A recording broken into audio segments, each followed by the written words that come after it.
Friends, आज हम लोग नेक्स्ट प्रॉब्लम देखने वाले हैं, क्वेश्चन नंबर 2। ओके, तो इसको मैं अभी एक बार पढ़ लेता हूँ। ठीक है, end P of an inelastic thread is 160 mm long is attached to the circumference of the circular disc of 50 mm diameter। ठीक है, एक थ्रेड है जो बिल्कुल भी इलास्टिक नहीं है। ओके, और वो अटैच किया गया है सरकमफेरेंस को। ठीक है, किसके सरकमफेरेंस को? एक जो सर्कुलर डिस्क है उसके सरकमफेरेंस को वो अटैच किया गया है।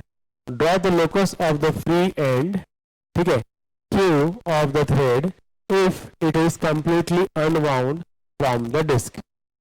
तो एक जो उसका ओपन एंड है, फ्री एंड है जो कि Q है, उसका नाम भी उन्होंने दिया हुआ है, इट इज Q।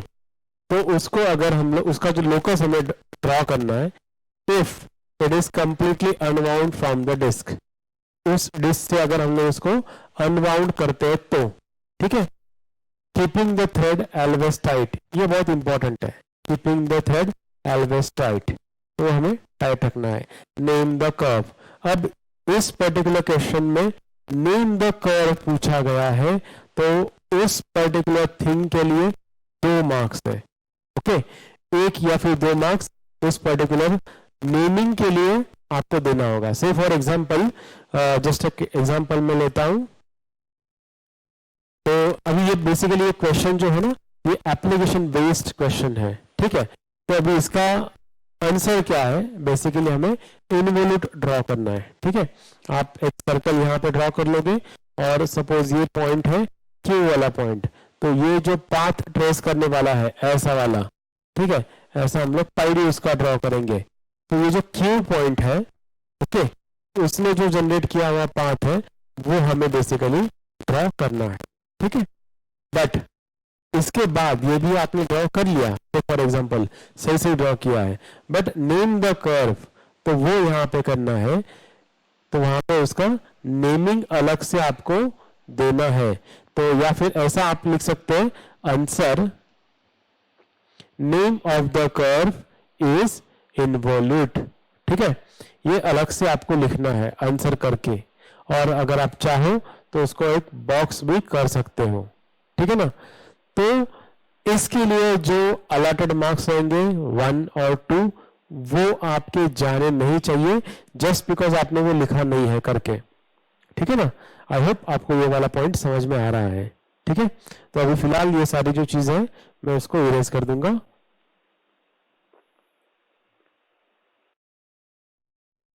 और बढ़ते हैं हमारे सॉल्यूशन की तरफ। तो हम लोग इसका सॉल्यूशन कैसे ड्रॉ करते हैं वो हम लोग अभी फिलहाल देखते हैं। ठीक है, सो इसमें हमें कुछ इनपुट लगने वाला है। तो वो इनपुट क्या है? सरकमफेरेंस, डायमीटर दिया है as 50, diameter is given as 50 mm। Okay, so radius will be 25, जो कि हम लोग यहाँ पे सर्कल ड्रॉ करने के लिए यूज करने वाले हैं। ठीक है, अगर उसका सरकमफेरेंस हम लोग ड्रॉ करते हैं तो वो कितना आएगा? पाई-डी। ओके, और पाई-डी फिर ये पाई इंटू डी इज 50, तो ये कितना आता है हम लोग कैलकुलेट कर लेते हैं।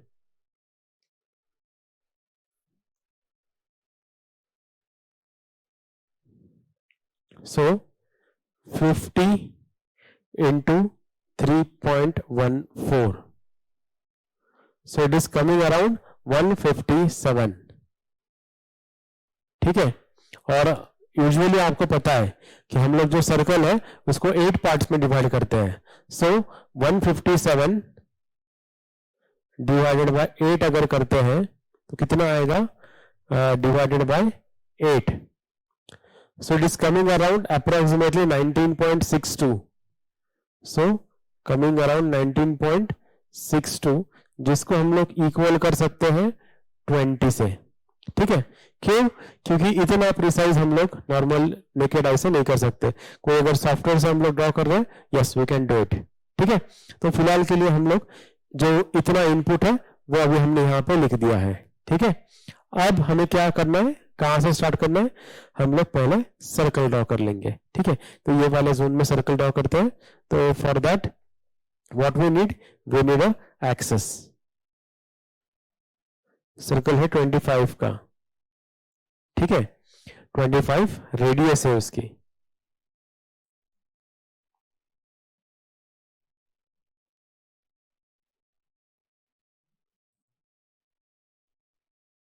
ओके,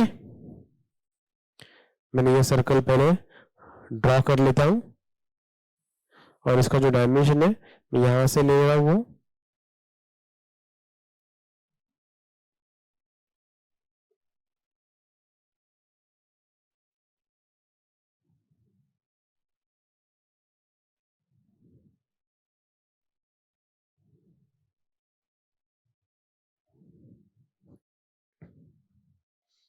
और फिर ये वाला पॉइंट हमें रखना है यहां पे। ओके, और क्योंकि ये सर्कल जो रहेगा वो कंटिन्यूस थिक हम लोग ड्रॉ कर सकते हैं, तो मैं कंटिन्यूस थिक वाली लाइन जो है वो यूज कर लेता हूं। ठीक है, अब इसका काम हो गया है, इसको थोड़ा सा हम लोग साइड में रख देंगे। ठीक है, अब इस वाले जो सर्कल को है हमें 8 पार्ट्स में डिवाइड करना है, तो उसके लिए फिर से हम लोग नॉर्मल कंटिन्यूस थिन लाइन ले लेंगे। ये वर्टिकल लाइन थोड़ी आधी है,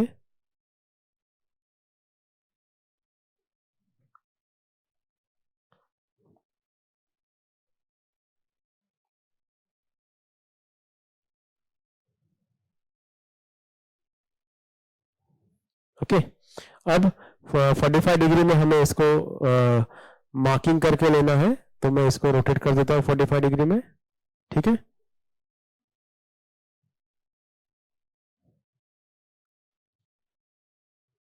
और सेम में नीचे उसका डायमेंशनिंग भी करने वाला हूं, इसलिए मैंने उसको और भी एक्सटेंड कर लिया।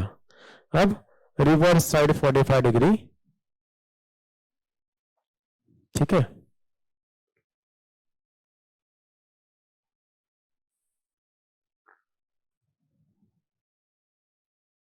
डन, तो ये हमने कर लिया। अब यहां से हम लोग जो पाई डी डिस्टेंस है वो मार्क करने वाले हैं। ठीक है ना, तो वो हम लोग यहाँ पे मार्क कर लेते हैं। जो डिस्टेंस कितना रहेगा 160। ठीक है, क्योंकि 8 पार्ट्स करने वाले हम लोग 8 इंटू 20 करेंगे तो 160 ही हो जाएगा, बट पाई डी इज 157। तो हम लोग ये दोनों जो पॉइंट्स हैं उनको मार्क करके दे देंगे। ये तो अभी मैंने 160 मार्क किया हुआ है, जो कि दिया हुआ था प्रॉब्लम स्टेटमेंट में। ठीक है, अब इसी को मार्क करने के लिए फिर इसको मैंने 90 डिग्री में रोटेट कर देता हूं।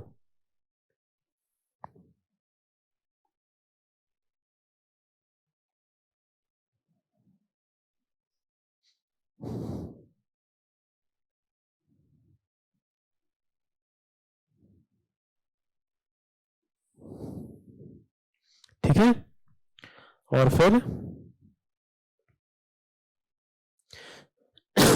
जब तक मुझे ये नीचे ड्रॉ करना है मैं इसको थोड़ा सा ऊपर ले लेता हूं। ओके,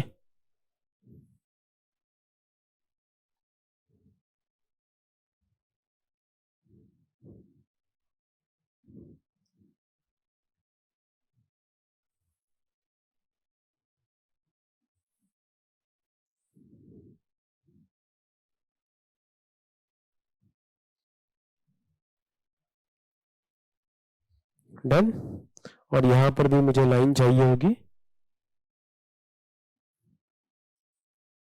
ठीक है ना, और हम लोग क्या ये डायमीटर दिया है तो डायमीटर ही मार्क करेंगे।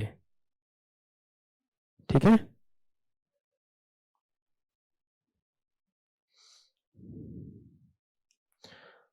okay, diameter is given as 50 mm, so diameter is 50. ठीक है, this is 160 mm, so this is how much 160. Okay, अब हमें इसे डिवाइड करके लेना है 8 पार्ट्स में।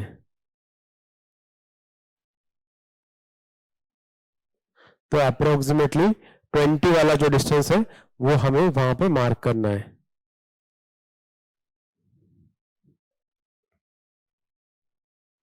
One, two, three, 4, 5, 6, 7। ठीक है, तो 7 पॉइंट्स मैंने मार्क कर लिए, मतलब डिवीजन कितनी हो गई, 8 डिविजन्स हो गए।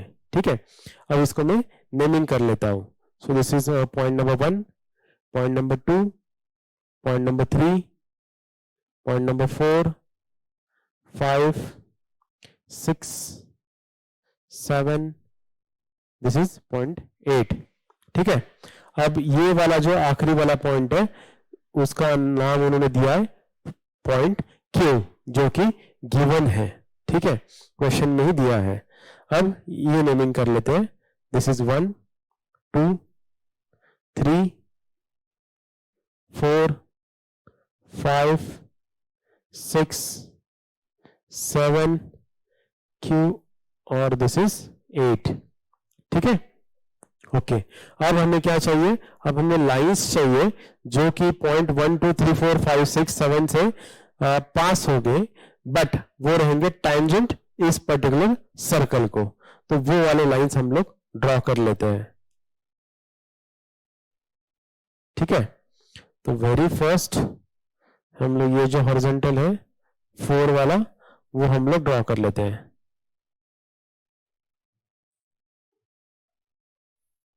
ठीक है, इसके बाद जो है वर्टिकल लाइन है जो कि रहेगी 2 के लिए,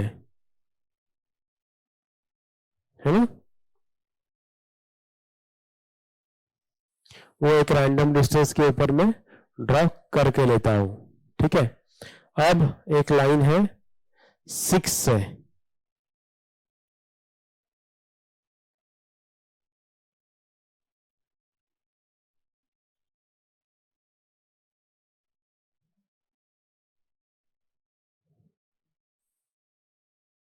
ठीक है, उसके बाद जो है अब 1, 3, 5, 7 ये बाकी है, तो इसको मैं रोटेट कर लेता हूं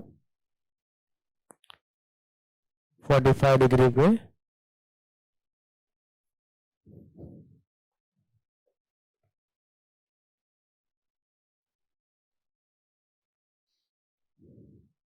जस्ट अ मोमेंट।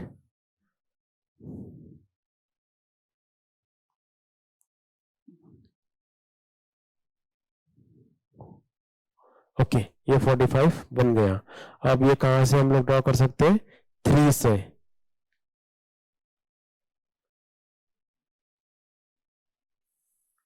ये जो है एक रैंडम डिस्टेंस के ऊपर हमने, सॉरी, एक रैंडम डिस्टेंस के ऊपर हमने मार्क कर लिया। Okay, done. अब इसके बाद कहां से बचा है, 1 से बचा है। ठीक है, तो ये वाले साइड पे 45 डिग्री हम लोग लेते हैं। ओके, तो यहां से 45 डिग्री, बट पास होगा पॉइंट 1 से। ठीक है ना, और ये कहां तक चाहिए, एक रैंडम डिस्टेंस तक, सॉरी,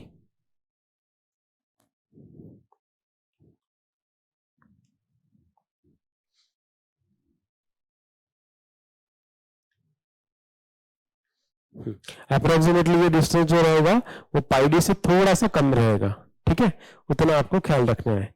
अब इसके बाद जो है वो 0.5 है।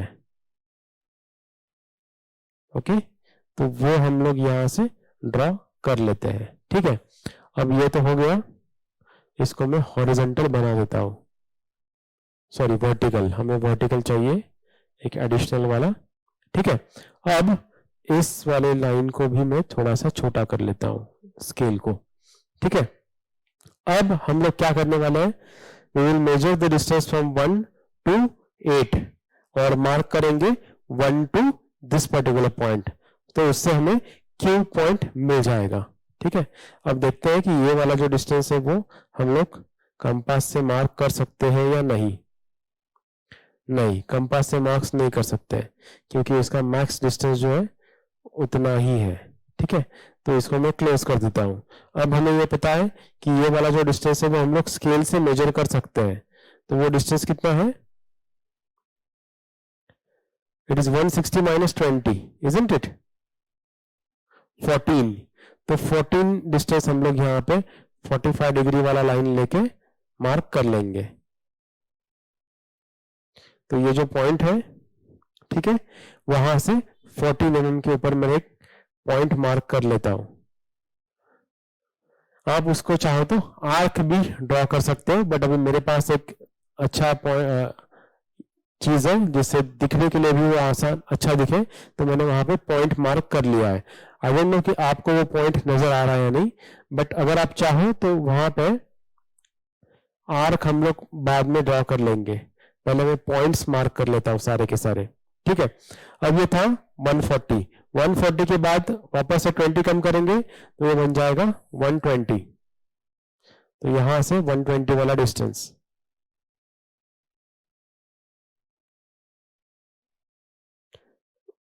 तो ये वाला पॉइंट है। उसके बाद फिर है 10 mm वाला डिस्टेंस। ओके, तो यहां से फिर डिस्टेंस कितना आएगा? 10 mm। वापस से मैंने पॉइंट मार्क कर लिया, फिर लाइन को हमने हॉरिजॉन्टल बना लिया, और फिर ये जो डिस्टेंस रहेगा वो रहेगा 8।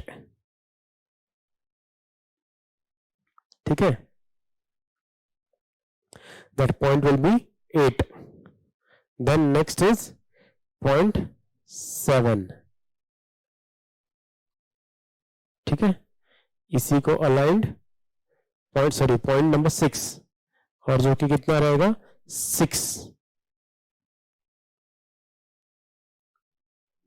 ठीक है, वो पॉइंट हमें मार्क करना है।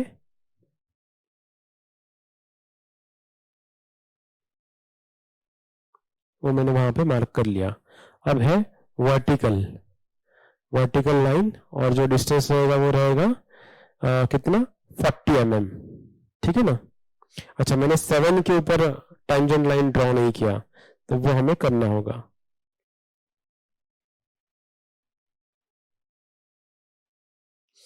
One two three 4। ठीक है, और अब ऐसा मैं 45 डिग्री ले लेता हूं, और इसी के ऊपर वो टेंजेंट लाइन भी हम लोग ड्रॉ कर लेंगे, और ये डिस्टेंस कितना रहेगा? 20 mm।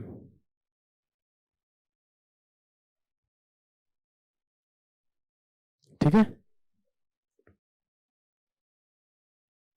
20 mm का पॉइंट मैंने मार्क कर लिया।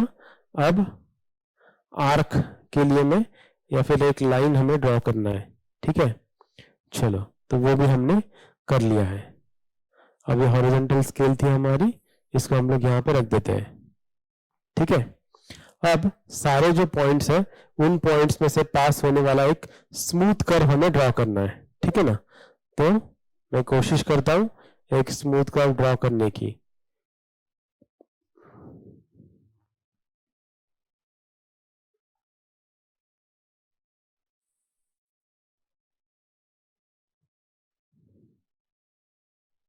ठीक है, अब यहां से यहां तक,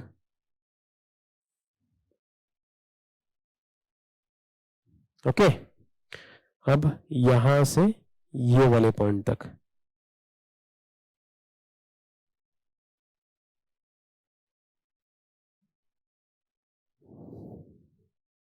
ठीक है, तो we are done for this particular problem. I hope आपको ये वाला जो प्रॉब्लम है वो समझ में आया होगा। Okay, so that's it for this particular lecture, students. Thank you so much, and all the best.